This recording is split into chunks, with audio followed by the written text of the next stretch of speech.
I, for one, would make the first gesture on it, believe me. We need to go down to at least 3. And what I would like to do is, with the board's permission, is have Mr. Simpson look into it and see about getting it down to an advisory board. I heard a lot of comments from those commissioners Thursday night, and one of them strangely said, well, what happened to the piers and things that we should normally authorize? Repair of piers, breakages, slip rentals.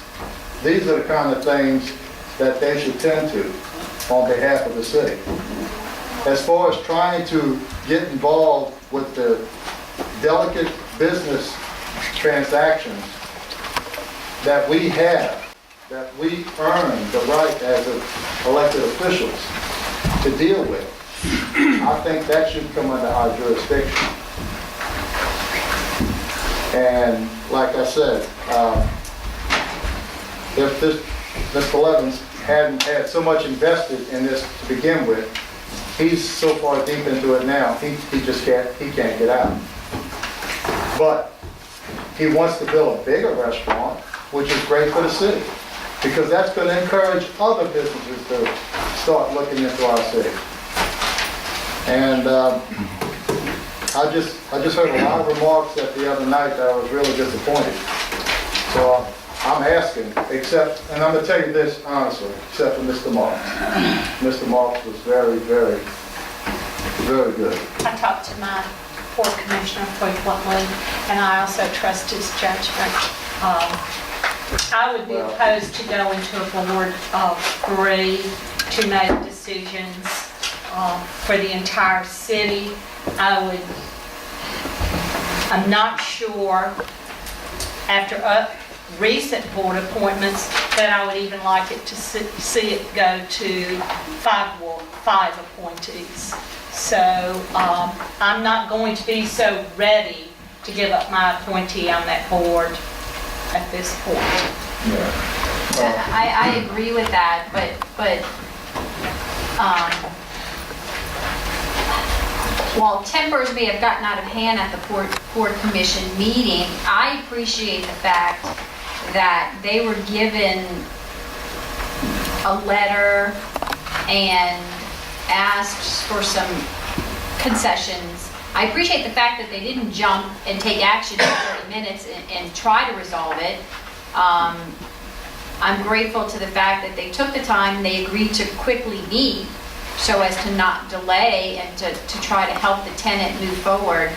I think the board of 3 is not enough input on our court. I mean, I was on the court, so you know I've been to the meetings. I'm not sure I understand why there is so many members. You know, 1 member nominated by each ward, and of course the mayor, to me, might be a sufficient board. I don't know, I would have to look at it, but I don't. That's what it is. It's 7 by alderman and 2 by the mayor. So you can have an odd number. You don't want to always be getting into a tie. I can keep my 2 and y'all can, whoever don't want to have. No, thank you. So I as well would not be as quick to abolish the board or minimize Let me say this. the members. I have to agree with Mr. Ponche in the sense that I don't know as far as whether it's going to do, I mean, I think it would maybe help simplify things to reduce it to 3. Unfortunately, I haven't been to any of the Port Commission meetings, but you do hear the talk several times of all the troubles that they have. I think that we need to realize that Long Beach Harbor is a lure point for Long Beach. And I believe that it's a very valuable asset to our city, that if we can do things right, where we do put nice restaurants down there to attract and lure, it will pan out from there. And unfortunately, just like you talk about the time frame, and we've got to wait for them to make decisions and us improve them and change them and send them back to them and then come back to us, you lose a lot of time, especially when we only meet twice a month for these issues, okay?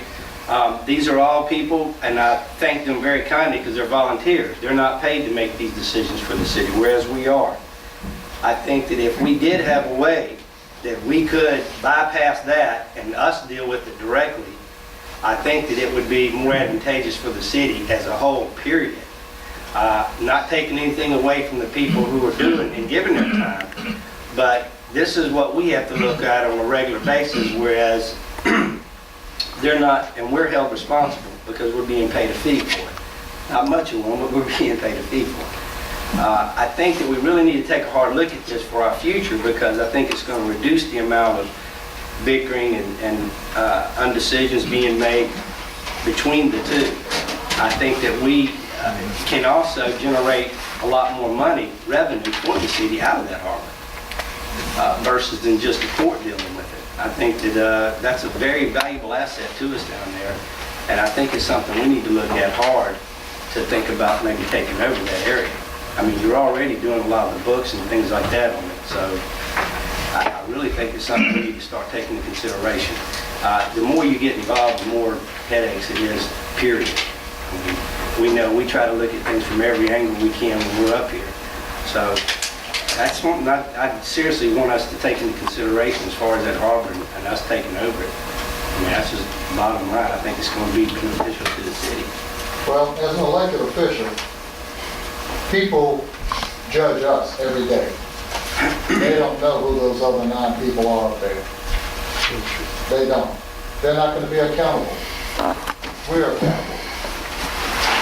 So, We're the ones putting our final tab on it anyway. Yeah, I mean, we are accountable for it because we approve or disapprove of their minutes or discuss them and rehash it out. right. And we're always getting second hand. I'd just assume it comes We straight could to us. not abolish that board without a state statute. Am I correct? That's right. So, Well, I mean, do y'all want to take a vote on going in any particular direction I on would it? be or- hesitant, because I mean, this is the first issue that's somewhat controversial that they're dealing with. I don't think we've ever had problems between the Port Commission and the Board of Aldermen ever before. I don't think we have a problem. I just don't know No, I just think why. it's time frame that I we're just- losing a lot. Exactly, you hit it right there in the head. We're losing a Time lot. frame. Okay, let's- Wait a minute, wait a minute. I just don't know why it took since January, when it first came in, and said, okay, I want to build a restaurant. I'm gonna take $100,000 of my money and pay off the previous lease. That right there shows good intentions. Sure. So we did a deal and everybody was signed and everybody was happy Right. about it. Exactly. But And it's now- been a done now deal, it's- and now they're it's- coming to us for we won't. concessions. I If you, mean, Mr. Keys, it's not our delay this time, I I think mean, that maybe. It's not ours, you're Yeah. right, it's theirs. There's a problem. it's theirs being the tenant. He's the one that came to them No, with no, concessions. no. It was already signed, it was a done deal. All right. The lease was done. Listen, here, Mr. Keys has been down there more than. since 23 we've been years I've here. been on the commission, and Right. we never had any problems until recently. We had minor problems, but for the most part, we had 9 working stiffs, so to speak. Ms. Kubion was on there for a while, and we have accomplished a lot. We had a very fine harbor down there until Katrina came around and tore it up. We have an enterprise fund, so we're required to put the money back into the harbor. Okay, we make enough money down there to operate that harbor. We've done very well. Katrina set us back. It still has. We're not back yet. The reason there's 9 people is because the private and local and private law 1234 established 9 port commissioners, 1 from each ward, as Becky said, and 2 from the mayor's office.